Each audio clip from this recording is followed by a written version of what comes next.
ସକାଳେ ଆଜି କାହା ମୁଁ ଚାହିଁଥିଲି କି ଜାଣେ ଆଜି ସ୍ପେଶାଲ ଜିନିଷ ଖାଇବାକୁ ମିଳୁଛି। କଣ କହିଲେ, ମୁଁ ଭାବୁଛି ସବୁ ସ୍ତ୍ରୀ ଲୋକଙ୍କର ସେଇଟା ବହୁତ ପସନ୍ଦ। କଣ କହିଲେ? ପୁଚୁକା। ଆଜିର ବ୍ଲଗ ଷ୍ଟାର୍ଟ କରିବା ପୂର୍ବରୁ ସମସ୍ତଙ୍କୁ ଜୟ ଜଗନ୍ନାଥ। ଆଶା କରୁଛି ସମସ୍ତେ ଭଲରେ ଥିବେ। ଆସ ପୁଚୁକା ଖାଇବା ଆଉ ସମସ୍ତଙ୍କୁ ଖୋଇବା। ପୁଚୁକା ସତରେ ଖୁଲିବି କଣ, ମୋର ତ ପାଟିରୁ ଆଗୁଆ ନାଳ ଗଲାଣି।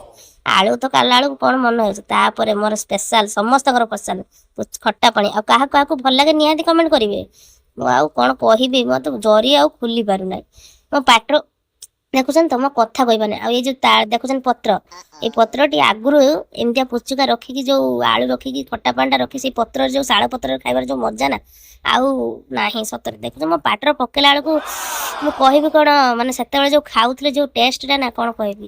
ଏଇରେ ମୋ ପାଟିରେ ପୁରେଇକି ପୁରାଟା ପୁରେଇ ଦେଇକି ଖାଇବେ ନା, ଆଉ କି ମଜା। ଥରେ କହିକି ଦେଖନ୍ତୁ ପୁଚୁକା। ଦେଖିକି କଣ ପଳଉଛ? ଲାଇକ୍ ସେୟାର ସବସ୍କ୍ରାଇବ କରିବ କିଏ? ଭୁଲିଗଲ।